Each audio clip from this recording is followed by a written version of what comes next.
क्या आप जानते हैं कि दुनिया के कुछ बड़े डीम जमीन की गर्दिश की रफ्तार पर भी असर डाल सकते हैं?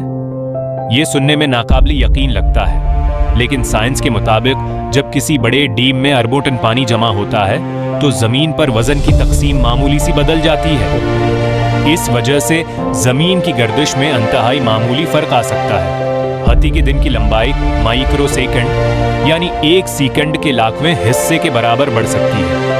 मिसाल के तौर पर चीन का 3 गॉर्जियस डैम दुनिया के सबसे बड़े डीमों में से एक है और साइंसदानों के मुताबिक उसमें जखीरा होने वाला पानी जमीन की गर्दिश पर नहायत मामूली असर डाल सकता है।